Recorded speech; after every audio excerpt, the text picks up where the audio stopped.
Alors, bonjour chers étudiants, je vous reviens encore pour le chapitre 2 de notre cours sur la toxicologie, qui est toujours le premier module. Alors, ce chapitre 2 s'intitule Processus d'exposition aux toxiques. On a défini le toxique, on a dit que le toxique peut se comparer à un xénobiotique, donc tout corps étranger qui rentre dans l'organisme. Ça peut être chimique, physique, etc. Alors, donc, dans ce chapitre, nous allons voir comment un organisme, un être vivant peut être exposé à ces toxiques. Alors, le premier, c'est quelles sont les voies d'exposition. En tant qu'être humain, quelles sont les voies d'exposition à ce toxique. Et pour cela, on va voir les conditions de manifestation d'un effet toxique. On a vu qu'un effet toxique, c'est le résultat à une exposition. Donc, il faut d'abord être exposé. Donc, l'exposition de l'organisme à un produit toxique. Dans ce cas, le produit peut agir au point de contact. Par exemple, vous mettez de l'acide sur vous, ou bien l'acide vous touche, c'est au point de contact que cela va se faire. Par contre, il y a d'autres produits, une fois qu'ils vous touchent, ils vont se retrouver dans l'organisme en empruntant la voie de la circulation sanguine. C'est ce qu'on appelle l'effet systémique. Quels sont les modes d'action, bien entendu, de ces toxiques? Donc, l'action sur la surface de contact ou exposée, ça peut être la peau ou les yeux, ça c'est l'effet local. Ce sont des brûlures chimiques graves par des acides.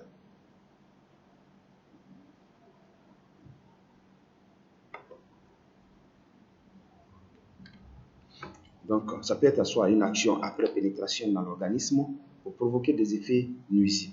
Et quelles sont les principales voies d'absorption? Ça peut être par inhalation, c'est-à-dire par voie respiratoire. Alors, vous êtes là, vous pulvérisez un produit. Alors, vous inhalez. C'est le cas des insecticides, des herbicides, le parfum. Vous inhalez, ça c'est par voie respiratoire. L'absorption par la peau, donc c'est ce qu'on appelle la voie cutanée. Et l'ingestion, qui est appelée la voie digestive. Donc, en état bénévole, dit qu'un produit peut être absorbé par plusieurs voies à la fois. Voilà, il n'y a pas de produit spécifique par inhalation, ça peut être par plusieurs voies. Un produit peut être soit par inhalation, soit par absorption, soit par injection, ou bien ça peut être par les trois à la fois. Alors, cette figure qui nous montre les sources et les voies d'exposition des toxiques, ainsi que leur distribution chez l'être humain. Alors, l'explication. On voit les sources d'exposition. Ça peut être l'air, l'eau, le sol. Et à partir de ces sources d'exposition, on a les voies d'exposition. On a vu tout à l'heure, ça peut être par voie respiratoire et inhalation, par absorption, ou bien par contact au niveau de la peau, ou bien par ingestion, c'est-à-dire manger. D'accord? Si c'est par respiration. Donc, lorsque nous respirons, cela peut prendre la voie sanguine directement, c'est ce qu'on appelle la distribution des toxiques. Ça peut être par la circulation sanguine et il va avoir pour point de finition la cellule. Par respiration aussi, ça peut emporter la voie de la circulation sanguine et ça peut être métabolisé par le rein. Donc, c'est ce qu'on appelle le métabolisme hépatique. Ça peut être par absorption. Une fois que par absorption, ça va emprunter la voie de la circulation sanguine, ça peut être métabolisé aussi. D'accord? Et donc, si c'est par respiration ou bien par absorption qu'il emprunte la voie de la circulation sanguine et qu'il fait un métabolisme hépatique, alors ça veut dire que c'est le foie qui va réagir. Lorsque le foie va faire la transformation, le métabolisme, la transformation bien entendu, ça peut aller soit vers les cellules ou bien soit à partir de l'intestin.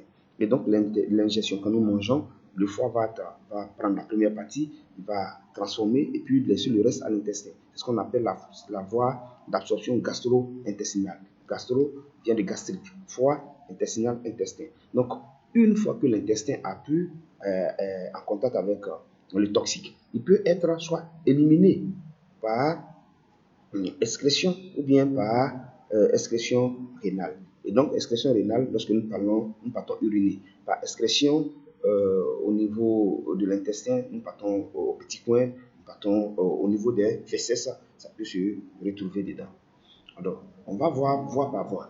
La respiration, la voie respiratoire, donc l'inhalation. Dans la majorité des milieux de travail, la voie respiratoire représente la principale voie d'entrée des contaminants.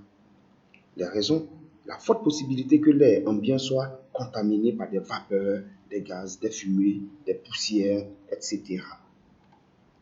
Et donc, ce schéma qui est là montre que les voies respiratoires, vous prenez le toluène qui est un produit très dangereux, il suffit d'ouvrir, vous voyez que vous inhalez.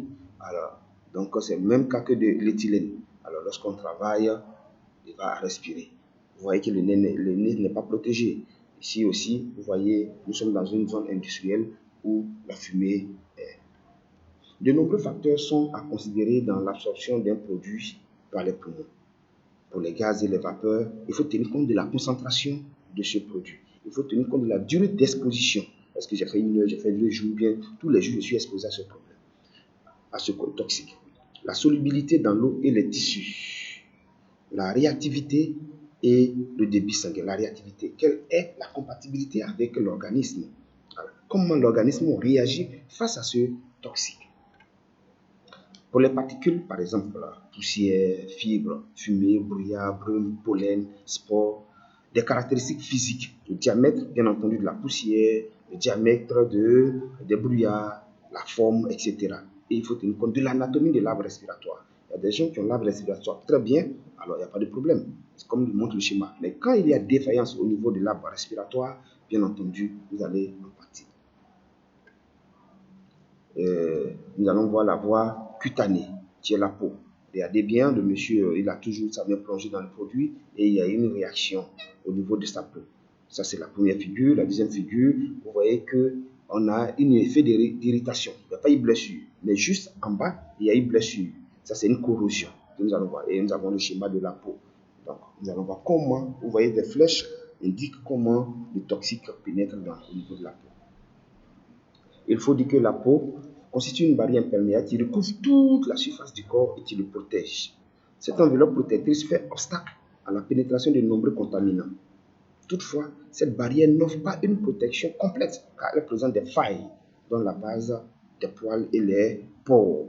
Donc, vous voyez que si nous transpirons, ça veut dire qu'un corps peut rentrer comme peut sortir sur toutes les substances. Quels sont les facteurs influençant l'absorption cutanée? On a les facteurs physico-chimiques, par exemple la pureté, la grosseur de la molécule, la solubilité. On a les facteurs individuels, par exemple l'hydratation de la peau, présence de lésions cutanées ou pas, et surtout l'anatomie, l'endroit du corps mis en contact avec le toxique. Troisième voie, nous avons la voie orale, c'est-à-dire l'ingestion. On mange, vous avez vu, regardez bien le schéma, il a déposé, il y a le taulion qui a pris son sandwich et il n'a pas fait attention, il est en train de manger. Ça, c'est l'ingestion. En milieu de travail, l'ingestion n'est généralement pas considérée comme une voie d'exposition importante, car de mauvaises habitudes, notamment manger, boire ou fumer dans les lieux de travail, contaminés, c'est ça qui peut entraîner. Mais une fois que tu respectes les règles, il n'y a pas de souci.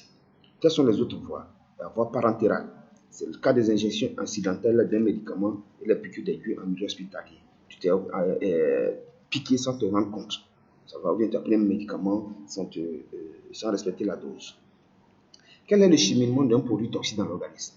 Donc, lorsqu'un produit pénètre dans l'organisme, on note qu'il peut être soit bénéfique, c'est le cas des médicaments que nous avons vu dans le chapitre 1, soit néfaste. Quand il est néfaste, on parle de toxique.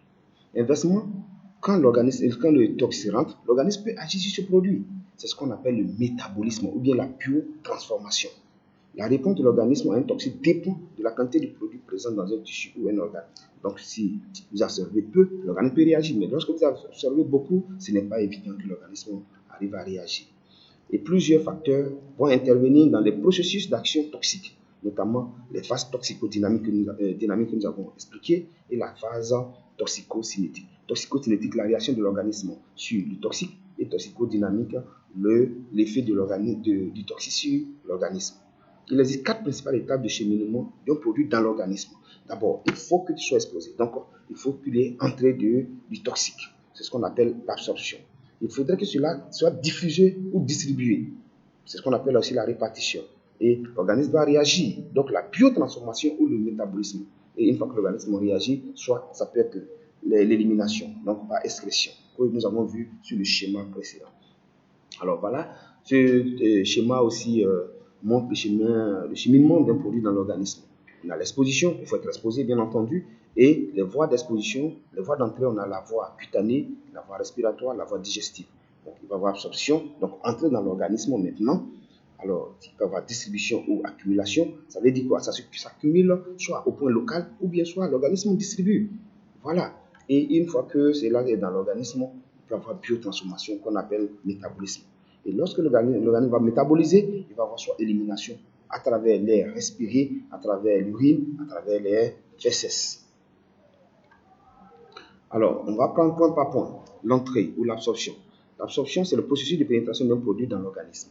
C'est une étape très importante car tant qu'il n'y a pas de pénétration de produit dans la circulation sanguine, pas d'action toxique systémique, c'est-à-dire pas d'action toxique liée au sang.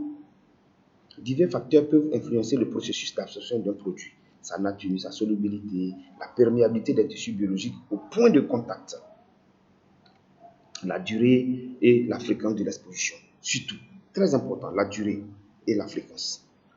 La diffusion et la distribution ou la répartition. La distribution, c'est le transport de produits dans tout l'organisme une fois la circulation sanguine atteinte. Les produits peuvent alors entrer en contact avec les cellules et se fixer dans certains tissus. La nature, l'intensité, la localisation de ces perturbations dans l'organisme diffèrent d'un produit à l'autre et dépendent souvent de la dose. Et l'organisme va transformer, la biotransformation. Après la phase de distribution, le toxique peut entrer en contact avec différentes cellules de l'organisme qui ont la capacité de le transformer.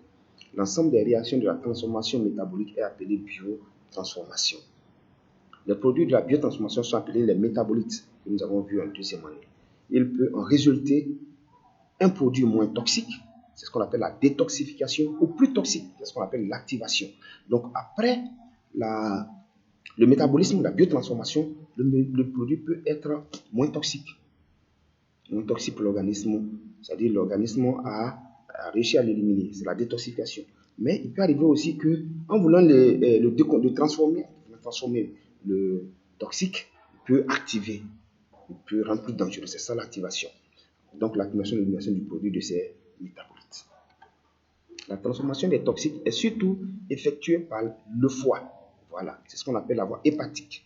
D'autres organes tels que les poumons et les reins peuvent aussi transformer les toxiques. Donc les reins hépato et comment on appelle ça, le foie, c'est la voie hépatique. Et l'excrétion, il faut bien entendu l'éliminer. Ce processus consiste à rejeter le produit inchangé ou ses métabolites à l'extérieur de l'organisme. L'excrétion peut se voir par voie rénale, l'urine, par voie gastro-intestinale, les selles, les fesses, par voie pulmonaire, l'air expiré, par voie cutanée, la sueur, et par voie lactée, au niveau des laits maternels, par exemple. Quels sont les aspects de la toxicologie? Il faut noter 3 aspects de la toxicologie. La toxicologie expérimentale qui a pour objet l'évaluation de la toxicité aiguë. L'évaluation de la toxicité à court terme, c'est-à-dire moins de 3 mois. L'évaluation de la toxicité à moyen et long terme, c'est-à-dire 3 mois. Et l'évaluation de la toxicité pour la descendance. Quelqu'un a été exposé, quelle est sa descendance? On a vu après la guerre d'Hiroshima que tous les descendants, des parents qui étaient exposés présentaient des lésions. Alors, la toxicologie analytique qui a pour objet l'étude des différentes méthodes analytiques qui peuvent se faire par chromatographie, bien par spectrophotométrie. Et on a la toxicologie clinique. C'est la partie de la toxicologie qui concerne l'étude clinique des intoxications. C'est-à-dire, tu as fait la maladie, tu es allé à l'hôpital, voilà, on s'occupe de toi. Chers étudiants, voilà, ceci prend fin de notre deuxième partie, notre chapitre 2. Alors, vous allez prendre connaissance, vous allez lire, vous allez écouter, et puis on va se rencontrer encore pour d'éventuels éclaircies. Je vous remercie.